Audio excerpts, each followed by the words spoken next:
Hi everyone, Alex here with a short message ahead of today's episode. Throughout this season, we have been taking a number of measures to ensure that we can maintain production through the COVID outbreak in a safe and sustainable manner. Producing content under these conditions takes significantly more time and resources than normal, and as a result of this, we elected to split this final season into 3 acts. This is so that we can have a short hiatus between acts, which allows us to ease the pressure on our tireless production team and thus ensure that all episodes are kept to our highest quality. Today's episode marks the end of Act 1 of this 5th and final season of the Magnus Archives. This means that following this episode, we will be taking a 6-week hiatus, during which we will be releasing special content on our normal weekly schedule. The story will continue with Act 2, which releases to the public on Thursday, 3rd of September, 2020. We thank you for your patience and understanding as we take the time we need to ensure that everyone working on this show stays happy and healthy. That's all for now, apart from saying, as always, be kind to one another, and we hope you enjoyed today's episode.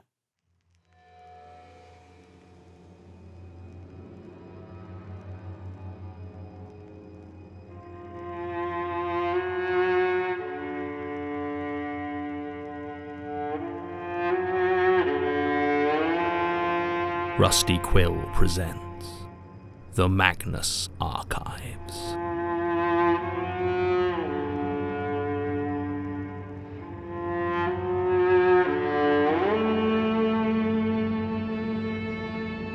Episode 176, Blood Ties.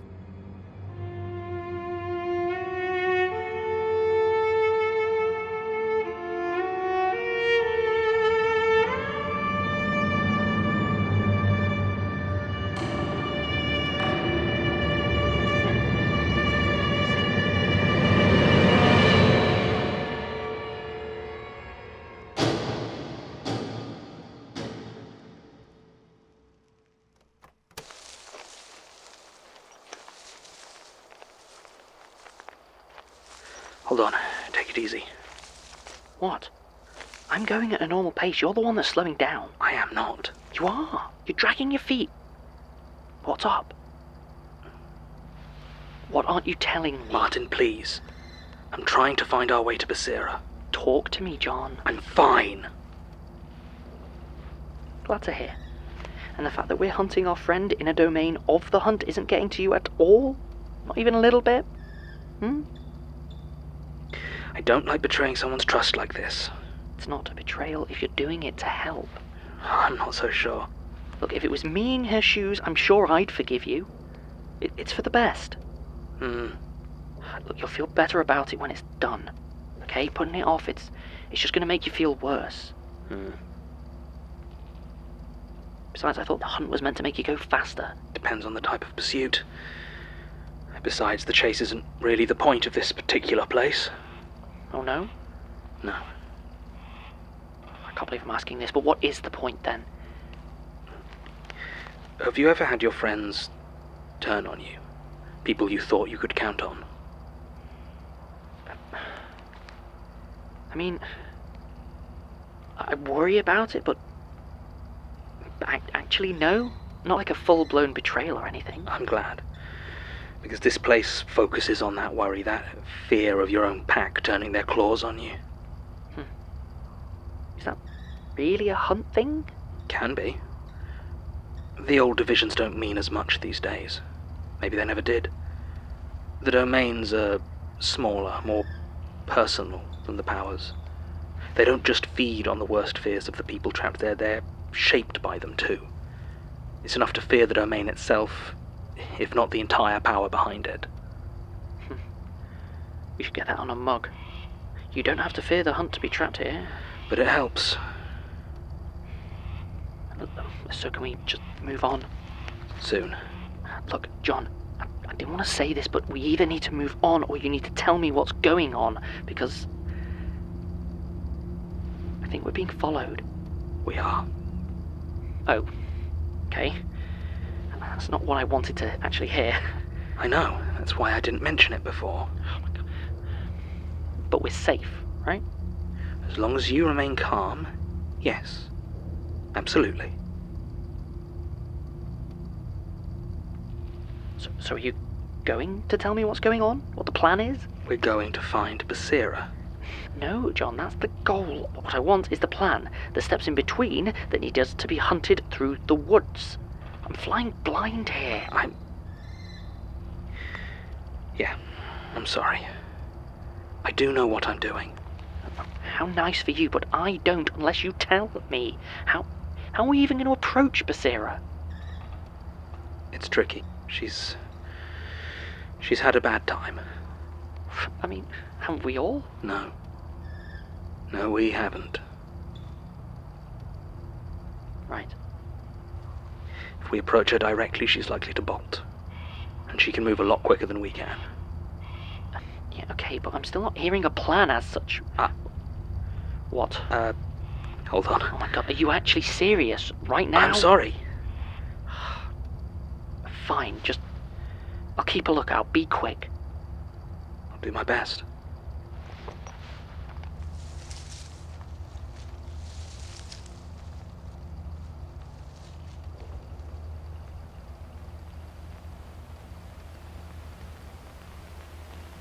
Feet pound, silent whisper, silent blood on lips, blood on teeth, blood scent of hated prey flows through veins and into feet pound, silent in pursuit. Teeth smile, ready to kill. The lashing branches reach and claw and try to hold back the charging vengeance of the pack, but they slip and fall away. The killers make no sound as they move across the forest floor, their steps quick and certain. In the distance they hear the crashing stumble of the one who deserves to be hunted, all stealth forgotten in the panicked flight from righteous cleansing violence. There are no names among the pack, no words, only a razor-keen unity of purpose, a shared loathing of the sickly scent of the one they chase, a mutual determination that their quarry does not deserve to live. If any were able to form the words to express them, no doubt the crimes listed of their prey would be as varied as the pack themselves, and some, perhaps, even true. But that is not important, not really. Not the driving, pounding need behind the hunt. What spurs pursuit of tooth and claw is not some calmly made assessment or solemn judgment on the weight of the hunted's sin. It is the need to tear and rend and coat their faces slick with the blood of the guilty that pulses through every fibre of them. The thumping need inside their head to hate and to be right within that hate. To taste the blood of those that have declared themselves deserving of it. But as the pack runs, each and all among them are afraid. Of what? The pounding in their heart drowns out the unease, makes it hard to taste and feel it out, but it is there. Are they afraid of their prey, fleeing in abject terror, their trail marked clear by the scent of fear? No, it can't be. But what else could it be? Surely not their packmates, sprinting along beside, leaping, jumping, grinning in anticipation, moving as a group, their minds as one, never looking each other in the eye. Up ahead, the quarry trips, cries out, tumbles to the floor in a desperate heap. They try to stagger to their feet, but they are caught in the undergrowth, ankle twisted, vines wrapped around it. They already lost their boots, and now their bare and muddy foot is trapped, flesh and dirt and oozing blood. The blood that fills the nostrils of these hunters and drives their furious chase with the awful scent of its transgression. Tears flow too, but no one notices, and no one cares. Their punishment is at hand. In moments the prey is surrounded. The spaces between the trees are filled with eyes that hate and hands that hold the promise of a life ended on the rotting leaves of the forest floor. They smile, and their teeth glint in the moonlight, still red with all that remains of their last morsel of prey. They begin to step closer. 1 step, 2 steps. When the prey turns, they are still, but they surround in all directions, moving slowly when they are not being watched. What's the time, Mr. Wolf? The time to run is over. The time to suffer has arrived. But there is one last burst of strength within the prey, Not strength of arm or speed of escape, what good is fight or flight in this place?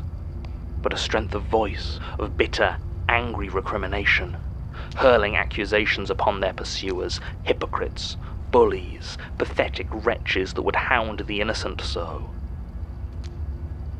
Perhaps the prey earnestly believes it, casts themselves full woeful into the mould of victim, of one who has done no wrong.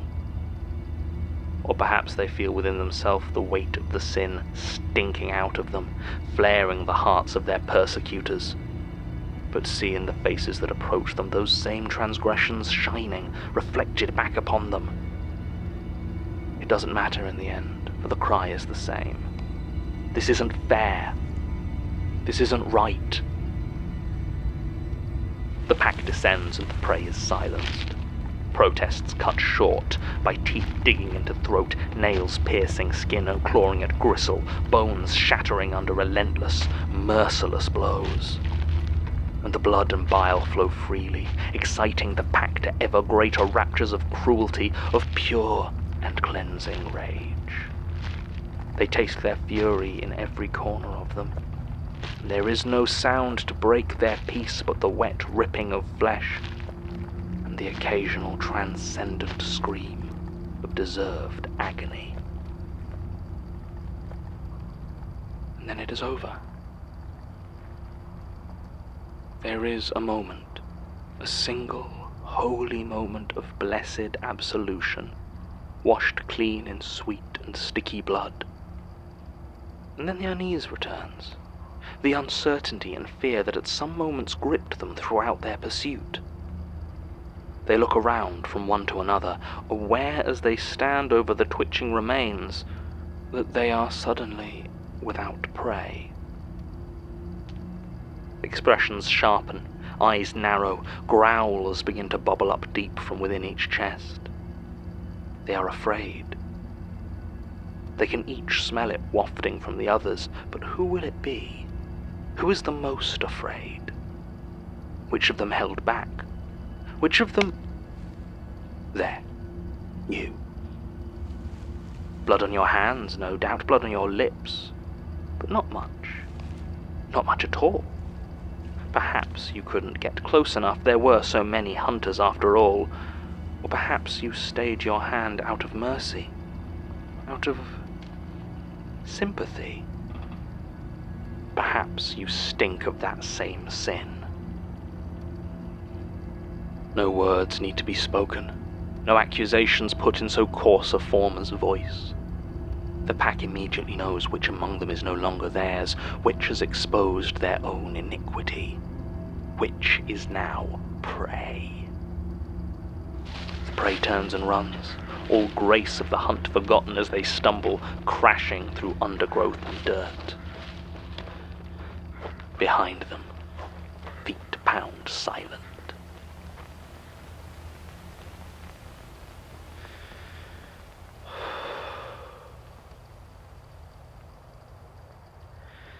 I'm done.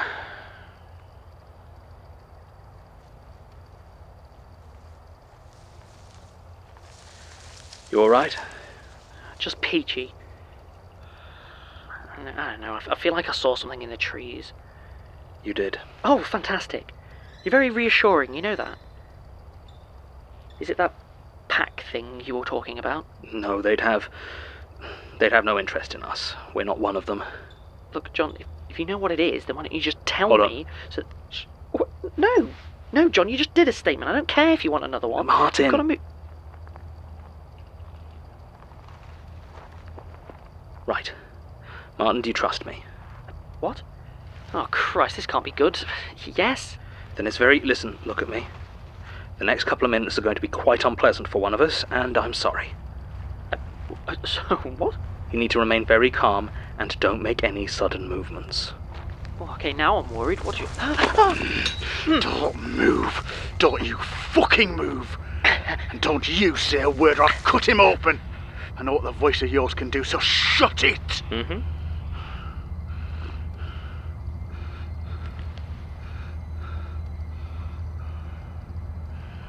Okay. You can talk, but slow like. You try and do any of that word magic, and he's dead. Understood. Hello, Trevor. John? What's going on? It's okay. Trust me. Okay. It's not okay. Stop fucking smiling. John, I know you keep saying we're safe, and I am feeling very calm. But just so I know, can he kill me? He could, yes. Right. If he was still a hunter. Shut it. Of course I'm still a hunter. Gotta go with Trevor on that one, John. No. Right now he's prey.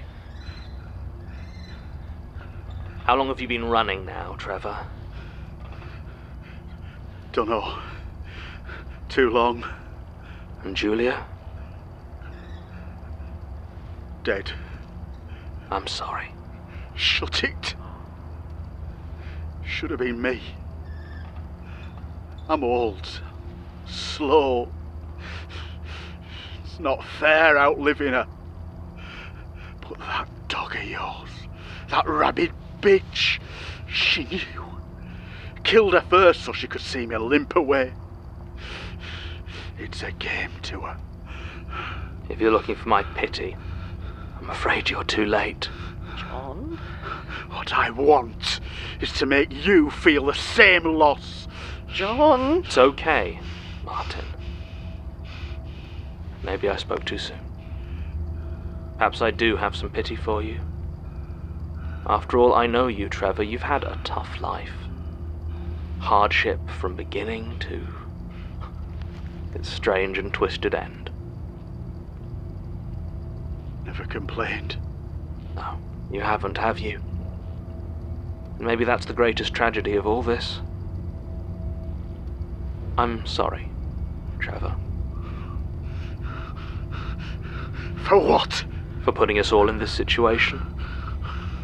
I had hoped you'd go for me, but, well, I'm sorry I've reduced you lower even than prey. John? No.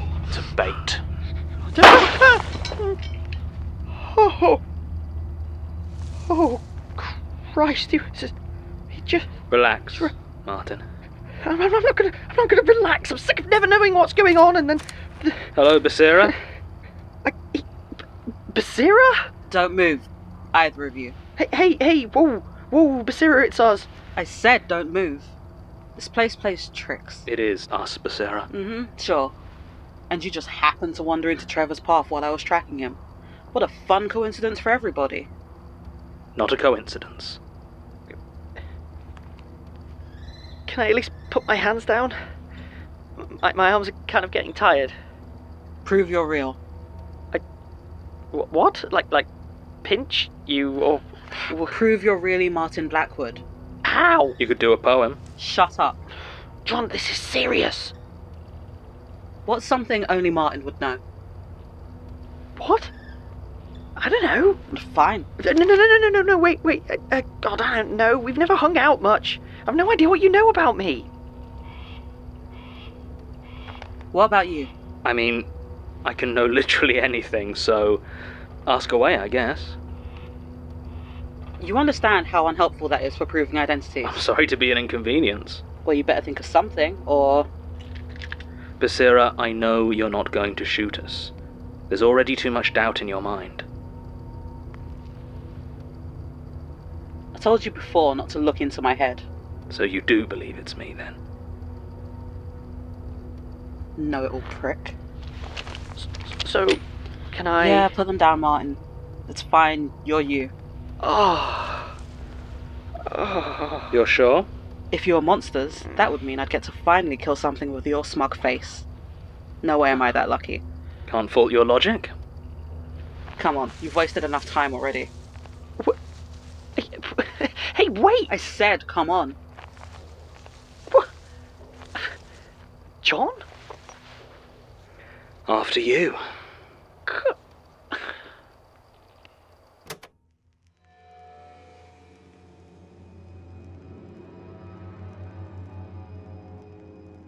The Magnus Archives is a podcast distributed by Rusty Quill and licensed under a Creative Commons Attribution Non-Commercial Share-alike 4.0 international license. Today's episode was written by Jonathan Sims, produced by Lorianne Davis, and directed by Alexander J. Newell. It featured Jonathan Sims as the Archivist, Alexander J. Newell as Martin Blackwood, Ian Hales as Trevor Herbert, and Frank Voss as Basira Hussein. To subscribe, buy merchandise, or join our Patreon, visit rustyquill.com. Rate and review us online, tweet us at The Rusty Quill, visit us on Facebook, or email us via mail at rustyquill.com. Join our community on the Discord via the website, or on Reddit at r/the Magnus Archives.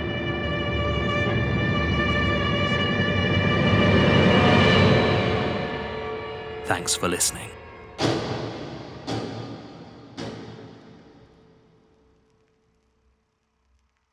Hi everyone, Alex here. I'd just like to take a moment to thank some of our patrons. Shona Hunter, Koechelt, Goon Squad, M. Transrights Kavanagh, thefarunlitunknown, Yolanda George, Lady C, James Brown, Savannah Whiteford, Casper Wright, Skye Martucci, Chris Kobzina, Plum177, Victoria Marmolejo, Gloaming Wang, Bree Neumann, Nicholas Indrisano, Natassia Pastore, Coline R, M. Fedorchuk, Pasha, Dave J. Bowman, Ari P, Michelle Elbert, Emma Adler, Joe, Mary, Liam Como, Illicit Tangent, Twisted Sardonic, Jennifer Thurgate, Fee Nguyen, Micah Goldstein, Charlie Erie, Gabriel Hawke, Chiara Lorraine, Alex Daigle, Melissa Sage Dumont, Elle Sparrow, Alexis Costello, Rogue Kind, Loser Lord, Paul Ruger, Wolf in the Woods, Teresa Nelson, Hannah Driggs, Pickhook, Alice Segura Ardottir, and Atlas. Thank you all. We really appreciate your support. If you'd like to join them, go to www.patreon.com/rustyquill and take a look at our rewards.